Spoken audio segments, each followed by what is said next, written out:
Hello, everyone, and welcome to Coffee with Innovate Finance, where we speak to industry leaders on financial innovation. Our podcasts are available on Spotify, Apple Music, Google Podcasts, and on our site, innovatefinance.com. My name is Roberto Napolitano. I'm the Director of Marketing and Communications at Innovate Finance. And today, I'm delighted to be joined by Claire Small, Executive Producer at BBC StoryWorks. Hi, Claire. Hi, Roberto. Hello. Hello. Travers Clarke-Walker, CMO at Thought Machine. Hey, Roberto. Hello, everybody. Hi, Travers. Good to have you. Iain Russell, Head of Performance Marketing at Moneyhub. Hi, everybody. Hi, Iain. And Bea Bravo, Operations and Strategy at Payend. Hi, Roberto. Hey, everyone. Hi, Bea. It's great to have you all. So let me give you some overview on the Innovate Finance second series, Wired Differently, Innovation in Finance. We did this series with the BBC StoryWorks commercial productions team, and we launched at our Global Summit in April this year.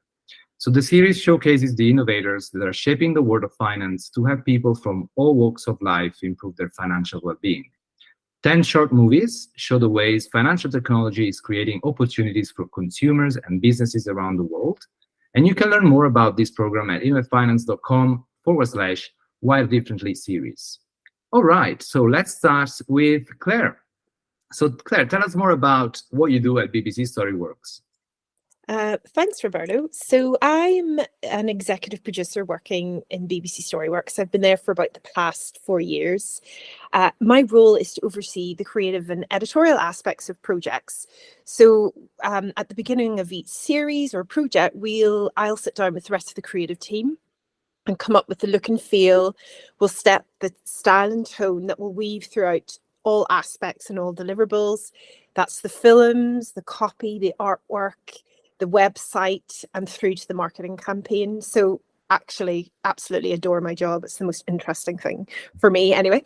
I started my career about 20 years ago. I'm ashamed to say that's my age now, in the documentary unit in BBC Northern Ireland.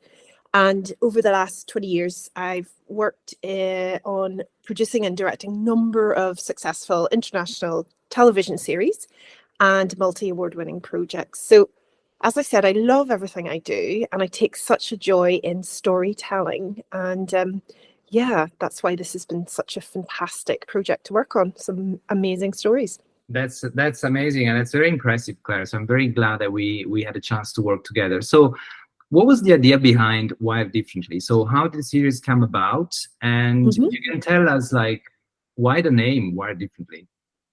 So we've worked with Innovate Finance now for a number of years. We've got a good working relationship. I think it began in 2019, and we did series 1 in 2020, just before the pandemic. So probably one of the trickiest times for all of us. Yeah. And we released it not that long, or not that yet, in and around when everything locked down. That being said, our first series was so successful even during that period of time. From the first iteration that we did with you guys, I think a total of the 6 films are in our top 10 films that my department specifically have ever made. We haven't got our final results for 2023, so what we've done this year, so I'm hoping a couple will get in there. And what we sort of thought was taking a lead from yourself, Innovate Finance priority areas, looking at vital challenges. We wanted to look at a new series around the themes of financial inclusion, financial wellness, and fintech for net zero. And I think where we came up with Wired Differently, it took the creative team. We sat down and it took a while because we wanted to do something that was different. Sometimes in the financial industry, and I'm not going to do a sweeping context, obviously it's individual, but sometimes people aren't necessarily placed at the center of communications and what people want to talk about, which is, I think, vital, considering all fintech is fintech for people. So the title came from a lot of brainstorming, and we wanted to sort of say, we were conscious, like, we didn't want to have heavy jargon. You know, sometimes finance can be overwhelming. So we wanted to move away from that. And we tried to make it a bit more human. So slick but playful. And we landed on Wired Differently because it conveys a sense of thinking outside the box, which I think when we subsequently talked to everybody else on the podcast, this is what the brilliance of fintech and innovation is, that people think outside the box. They really do things differently, and they are wired differently. I could talk you through all the iterations. We did hand-drawn, and then it went through to more neon design, but we just wanted something that was colorful, optimistic, and fun. And we knew that the color palettes for a lot of finance sometimes can be dull, not for the new finance coming up. So we made it very neon and fun and happy as much as possible. So yeah, that was our behind it. Yeah, and that was great, actually. That was great to work with you and your team. Very creative, and very glad that we did work together this year. I thought that was a fantastic initiative. Yeah, and we'll probably discuss more about your challenges in terms of like storytelling, and then maybe we can talk about how we measure the impact of this program. Yeah. But let's go around the table, and let's ask maybe Travers to maybe introduce yourself and tell us more about Thought Machine, and how was your experience with Innovate Finance and BBC StoryWorks from your end? Well, hi everybody. So I'm Travers, Chief Marketing Officer for Thought Machine.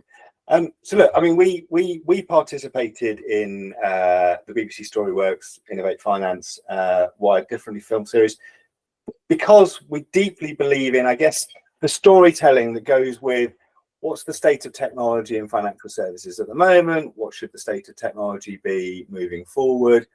And this was a very rich, I mean, Claire was describing kind of how the whole idea came together, but it was a very rich method of getting our message across. For those that don't know us, just a little bit of context, I guess. Thought Machine is a next generation cloud native core banking and payment service provider. The story, I guess, iterates around our core banking technology. And the story, I guess, that we were trying to get across is that the technology that underlies banking and financial services is antiquated. It's from previous generations ago, and we've built new technology. But getting the message across about how that technology enables different futures for clients and services and for consumers. The storytelling is a lot about the kind of human endeavor and how people are engaging with financial services, but they can only do that if the technology is of a generation that brings out new innovations, and that technology isn't like that in banks at the moment. And we wanted to I guess participate in how we could get that message across, and client voices and consumer voices and the voice of Paul Taylor, our CEO, was an important part of that message, I guess. That's fascinating. Thank you, Travers. And yes, I agree with you. More change is needed in the financial services sector, and that's why we're discussing this today. Let's ask Iain. Iain, from your perspective, if you can tell us more about what you do at Moneyhub, a little bit more information about Moneyhub, and how was your experience with the initiative, Finance and BBC StoryWorks? Sure. So yeah, my name's Iain Russell. I'm head of performance marketing at Moneyhub. Essentially, I look after the direct-to-consumer app that we have at the business, and more context with Moneyhub as a whole is that it's just one part of what we do, technology business, operating data and payments technology with a particular specialism in open banking, open finance, and open data. And we were really excited to work on this project, sort of echoing what Travers was saying, as a very creative, a creative and exciting way to be able to get our message out, which is all about helping individuals, businesses, and their communities to improve financial wellness by using the tools that we provide to make better informed decisions going forwards. Yeah, that's great. Thank you, Iain. And then maybe you can talk with Claire about how we produced this film with you, because it was quite creative, I think. And last but not least, Bea from Payend. Can you tell us more about yourself and Payend, and how was your experience with the program? Yes, of course. Hi, everyone. I'm Bea. I work with Payend, Operations and Strategy Manager for LATAM, and mainly focusing right now on our expansion strategy as Payend is coming into the LATAM region. So just a little bit of the context of who Payend is. We're a unique global payments ecosystem that enables consumers, businesses, and enterprises to pay, hold, and send money instantly across the world in a simple, secure, and low-cost way. We pioneered in global transfers by having developed the ability to connect the 3 largest global card networks, which are MasterCard, Visa, and China UnionPay. And this enabled to connect 12 billion cards worldwide and talk to each other now. So allowing to do peer-to-peer, business-to-person, or business-to-business and cross-border transfers.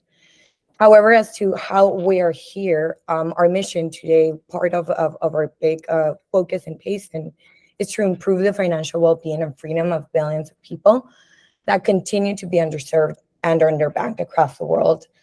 And in Payend, we introduced Payend Libre in the Latin America region. Libre allows unbanked remittance recipients in Guatemala and soon other countries in the Latam area to receive remittances instantly and directly into a virtual Payend MasterCard by simply using the recipient's phone. So really giving them an alternative to receive money from family members abroad in a fast, safe, and simple way. And why we wanted to participate, and we were very excited to participate in Innovate Finance, is echoing what just Iain and Travers said, right? It's just getting that message across in a creative way, being able to do it in an impactful way as well, communicating not only to consumer and businesses, but potential partnerships and collaborations about how the context today continues to be in this underbanked and underserved regions in the world, and how we, through technology, can bridge that gap. Yeah, that's absolutely fascinating. And then Claire, you mentioned a very important topic, which is financial inclusion, financial wellness. And all these 3 movies from Thought Machine, Payend, and Moneyhub are really creative, really inspiring stories. I actually like them all. They're fantastic. So can you maybe tell us more about when you were producing these short movies? What were your challenges in terms of like storytelling, translating sometimes very complex ideas or complex propositions into, easy to understand messages? Yes, we did have challenges, but we always have challenges, and they make you think more creatively. Sometimes I like to have a challenge, because I think it, and again, I think you could say this probably within any sort of innovation or any industry. If you have a challenge, then you have to come at it completely differently and completely creatively, and it actually can cause you to develop ideas and things that you wouldn't have done in the first place if it had been an easy task. I think, again, to come back to the general idea of finance, when it is about people at the core, but sometimes that's not necessarily represented in a lot of the communications or a lot of the ways that people access finance. So I think for us, the challenge was to look at how we put people front and center. I read something really interesting actually this week on LinkedIn, and it was about somebody said, storytelling without emotion is just bullet points and an overview. And I think that's a really key thing that we wanted to get into this. All the different projects and all the different films that we made is emotion. And how you do that, you do it in a couple of ways. Casting, showcasing human sides, like who are the people who, one, are driving the development of financial innovation, what makes them tick, how are we seeing what they do, and then also seeing the people who are benefiting from it and how are they using it. So if I can deep dive a bit more into the individual stories of everybody on this call, starting with Moneyhub. The story, just to give everybody an overview, is about Francis, who's a musician who managing money wasn't necessarily something that came naturally to him. So he struggled during post-COVID, and he finally struggled with, I should say, finances. Obviously, he was a freelancer, which again taps into the experience of an awful lot of people. I've been a freelancer in the past. We all know how tricky it is to do that finance and to keep on top of what your monthly incomings and outgoings are. And it's so key because you're just managing yourself as a business. So how we told this story was, again, to see it from Francis's personal perspective and to make it more human. And also just to see how he managed the difficult time that he had and how he came out the other end. Obviously, we interviewed, or we had Sam involved in the film as well, because she gave that expertise which was necessary and gave us the context and showed us who she was and the people behind that, the idea, and why it was important to her on a personal level. So I think it worked really well. If we're happy enough, I'll move on to everybody else. It seems as if I'm not picking at everybody's stories. I'm just saying what our challenges were when we came to them. Yeah, but they're all great stories, actually. Yeah, and they're particularly fantastic. the one with Thought Machine, actually, I found it very creative, because the concept is quite tricky. I know that we want to focus on human outcomes of innovation in financial services, and I thought that was a fantastic film that you produced. So can you tell us more about Thought Machine film? I loved working on Thought Machine. I loved working on all of them, but Thought Machine, because it was tricky. And I mean, Travers will, I'm sure, attest to talking about cloud banking. We had lots and lots of creative sessions in terms of how we were going to get across a message about, underlying technology in financial services being antiquated, and how we would turn that into kind of visual stimuli. But Claire, I'll let you kind of play back the story, I guess, in terms of how we did turn that into a visual film. But I really would love to hear your concept on it as well, because it's always so interesting for me to see how it works on the other side. For us, we sat down, myself and Hannah and the rest of the team, and we thought to ourselves, obviously, how do we tell this story? It's a really important story, and it's very important within the financial industry, but it's not potentially that visual. So we sat down and thought of ways of analogies. So I think our first idea was we'd have it as traffic going around London and showing like the route of traffic and traffic lights. And then we were like, that doesn't really work. So then we went to think about how can we tell it in a metaphorical way. And that's what we did. We used a lot of really interesting stock footage and archive and art direction and graphics. And through that, with an amazing interview with Paul, who was brilliant, and talked about his childhood and talked about everything, and really gave it such a context that it's a really fun film and a really informative film, albeit it's on a topic that is generally incredibly difficult to understand if you're coming at it from a layperson. So I don't know, Travers, how you found the creative. No, I mean, it was brilliant in execution. I mean, for those that haven't seen it, we use stock footage of old video stores and stock footage of telephone boxes on streets, and of course, making clear that those generations of technology have now fallen away. They're a bygone era. They're in our past. But bringing that in context to the core banking systems in banks, they are from those generations. So now, visually, you get this kind of reference point of technology in the past, but the same generation of technology is running, today's banks. And then, moving forward in terms of visual reference of media streaming and modern mobile telephony and so on, and bringing, I guess, forth the principle that therefore there must be and is a new generation of technology. And as Claire said, combining that with Paul's personal story of,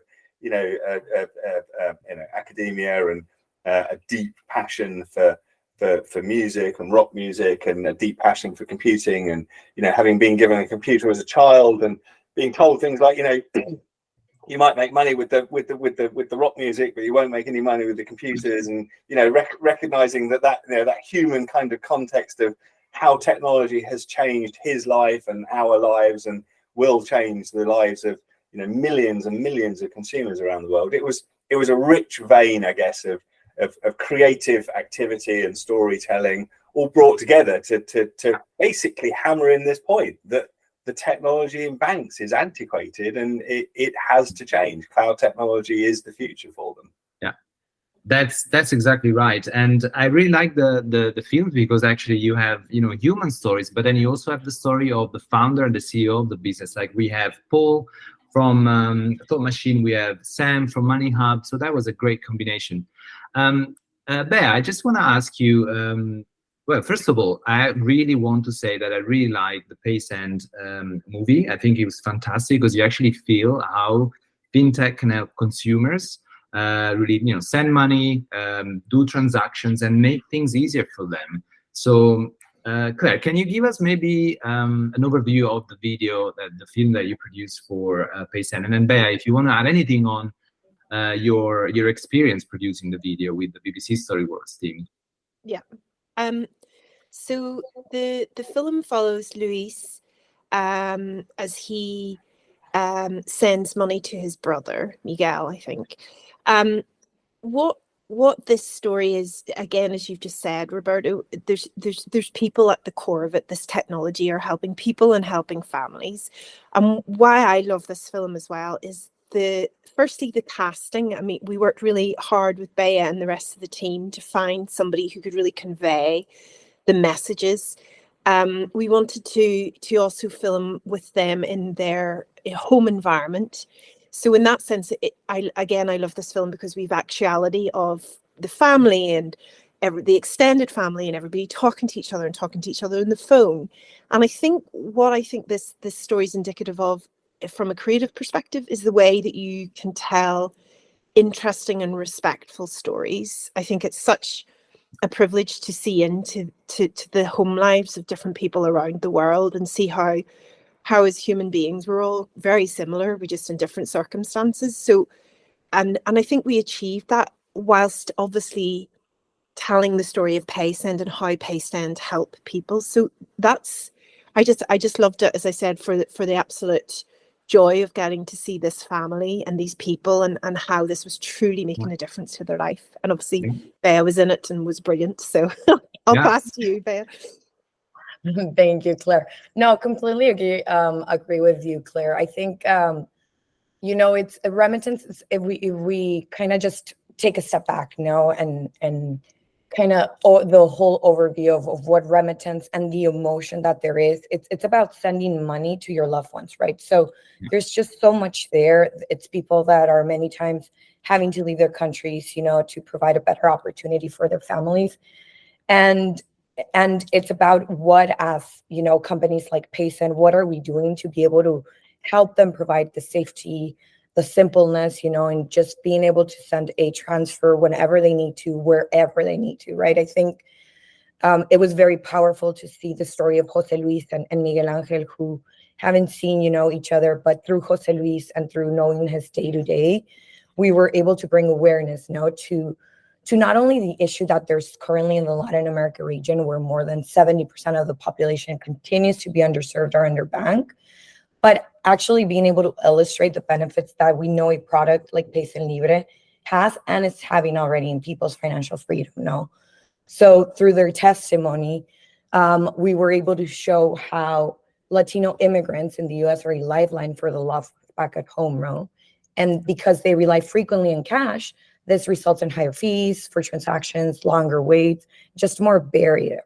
So through the series with Payend, via Jose Luis, via his experience, we were able to illustrate, we were able to show, and with, of course, it was brilliantly told with BBC StoryWorks with you guys. It was very creative in the way that we could bring this emotion and how Payend Libre is helping bridge the financial gap by enabling this unbanked and underserved community in Guatemala, and by really providing them with a digital financial tool that gives them great control of their money, their time, and access to start participating in a digital and financial system that should be easy to everyone, but unfortunately it's not today. Yeah, and I really like this the Payend movie, because it really shows that fintech can be a force for good, can really help consumers. That's inspiring, actually. So when we started this initiative with the BBC StoryWorks, we really wanted to have some goals, some objectives. So of course we want to amplify these stories as much as possible and reach to as wide as audience as possible. So global audience, actually, because thankfully we were featured on the BBC.com, and so we actually reached many audiences across the globe. So I'm very happy to have Iain on this podcast today, because Iain, you're working in performance marketing, and I guess you're also kind of looking at numbers and data, and you want to kind of measure the impact of this project. So tell us more about this aspect of the project. So what did you look at, and what were your objectives? Yeah, sure. So as you say, by trade, the performance marketer, the thing is, I'm looking at numbers a lot and wanting to track things to the nth degree. But actually, what I would say about this project going into it is that we're really looking forward to being able to have this video that would help improve the brand awareness as well. Brand awareness can always be something that's quite tricky to track specifically, but where we have a good understanding of our base levels of lead generation, or on my side with the consumer app, what like organic download numbers look like typically on a day-to-day basis, that when we were actually able to deploy the video and we had exposure at different times, that was then how we were able to look at those notable bumps in those base levels that we can associate with the video going out there through email, or like you say, when it's featured on bbc.com. So yeah, that was kind of like that main way that we looked to track things. But we also just knew that we would have this really powerful piece of creative that we were going to be able to use to convey our message. Yeah. And actually, when we met with the BBC StoryWorks team a few weeks ago, I was really delighted to see how many millions views actually these films reached. I mean, I was just really happy to see like a kind of a big impact, and more people are viewing these short movies across the globe. So that's incredible. Travers, is that something that you also look at, like the impact of this production, and how were you happy with the outcome at the end? So yeah, I mean, clearly with all marketing, you try and undertake some degree of measurement in terms of how far something's become distributed. And in that regard, we're pleasantly pleased with the number of views, etc. But I guess to Ian's point, more importantly, it was having the asset at our disposal. We show it at various company events, we show it at client meetings. It sits, present on our, when we attend industry conferences or seminars or any of those types of things. We use it as an intro piece. So in that regard, it became quite an important asset. And I referenced right at the beginning of the podcast, it's about getting voices out there, whether or not it's client voices, and we do have a client voice in the video as well. We've created our own mini series of client videos, and the combination of that storytelling mindset has been important for the organization. It is difficult, in fintech to get these messages across, particularly when you don't have a consumer brand. We're not a B2C product offering. So it's been a very good catalyst, I guess, for how we have communicated our messages more broadly.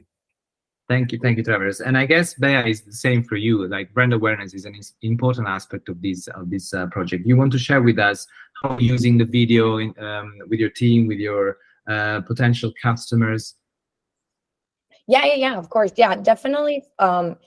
Definitely was to raise awareness, right, among key players and influencers in the industry across the region, right? Collaboration that we could potentially tap into so that we can continue solving these financial exclusion issues within the Latin America region and just across the world. But even more than that, I think we're, at least in Payend, we're starting already to see the results now. Just this year, we partnered Televisa Univision, which is the largest Hispanic media company in the world, tailored right to this huge Latino and Hispanic population with more than about 100 million viewership, just invested and partnered with Payend, so that we can continue bringing this mission and communicating the value that we're building here in the company, And for us, Libre was definitely something that helped to kind of just close this partnership, because as us, they're trying to find these solutions into how we can bridge this gap. So I think for us, it's been about brand awareness with our customers, but also with, our partners. We have a very clear mission of wanting to bring, the cost for a transaction to 2% or less for the customer. Today, traditional players is about 6% to 10% of the total transfer value. So with these types of collaborations and creative material and storytelling, we've been able to show them like, hey, this is what we want to do. This is what I want to build. And we're looking to collaborate not as vendors, but as partners that can help us bring and lower the cost transfers for consumers overall, right? Thank you, Bea. And I love the fact that this was really a global program, a global initiative, because we're reaching different audiences across the globe. So finally, I just would like to ask all of you if there's any, and Claire as well, if there's any exciting news you'd like to share with us on this podcast from Thought Machine, Moneyhub, Payend, and BBC StoryWorks. I could maybe send a few or share a few successes in terms of engagements. This would be our, and this is still early days because we do it at 6 months. So I'm only going to share our 8-week report at the moment. So we've had over 1.39 million engagements from our posts about Wired Differently from the BBC social media campaign alone. And roughly a third of those who saw our posts went to engage with the stories. The BBC.com hub site reported an incredibly low bounce rate, which is actually a good thing. That means people are coming on and staying on, which means nearly 60% of the audiences who landed on the website were traveling through it and going through the pieces of content. So that's a very, very good number. And we've had 52.8 thousand link clicks. That's a tongue twister. 52.8 thousand link clicks from across social media to the series website. So what we're seeing is audiences clearly have an appetite for these stories and discover more. And this is our 8-week report. So once we check in at 6 months and at the end of a year, we would hope to see big increase of that. So great start. That's incredible. Yeah, that's incredible. Thank you, Claire. And Travers, from Thought Machine, any news you want to share with us? Any upcoming initiatives or things you want to share with the audience today? Well, gosh, there's always things to share, I guess. It's fantastic to see the results from Claire there. I'll reference briefly back to the film just to kind of try and connect, announcements along the way. I think one of the pieces is just to watch the phenomenal success. So Standard Chartered were referenced in the film. They have 2 banks on us, Mox in Hong Kong and Trust in Singapore. And Trust Bank, which I guess is the reference point in the film, it just continues to go from strength to strength. It was recognized as the fastest growing digital bank in the world. Has tremendous market penetration over there. But also from Thought Machine more broadly, we brought to market Vault Payments. So the film is largely around Vault Core, so the next generation core banking platform. But as a company, we've also brought Vault Payments to market. So we now kind of stand ready, I guess, to provide the foundations for modern banking, both from the core system and the payment system. So that's pretty exciting news from us more generally. So, widely, multiple, over half of our banks around the world are now in live production state. And as I said, Trust Bank just being one of those phenomenal success stories as referenced in the film. So exciting times all round. That's fantastic. Thank you, Travers. And what about you, Iain? So yeah, it's exciting times at Moneyhub as well. Like over the past year, we've been growing at pace, winning more clients that are seeing the value of our technology and putting that into practice, from decisioning activities through to payments, and then in Maya on the consumer app as well. And tying back to the story with Francis, we're adding more tools to the suite, essentially, to help people get a handle on finances and take back control.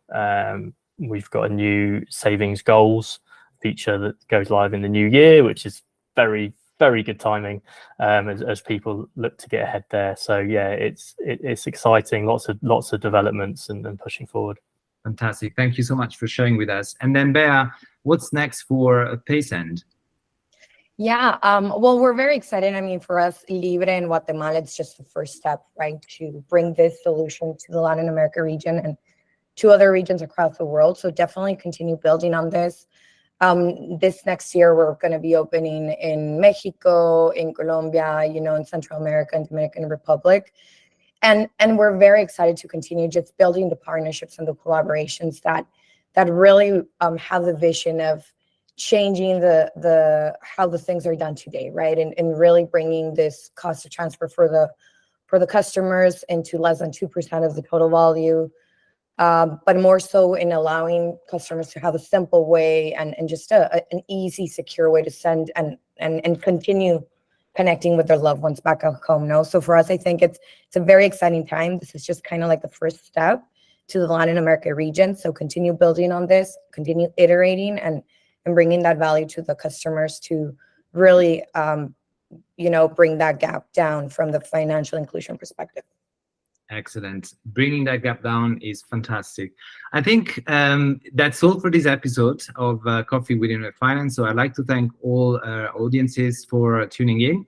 And massive thanks to our fantastic guests today, Claire from BBC StoryWorks, Travers from Thought Machine, Iain from Moneyhub, and Bea from Payend. So I'd like to thank you all for joining us today for our podcast, and I hope to see you soon in person.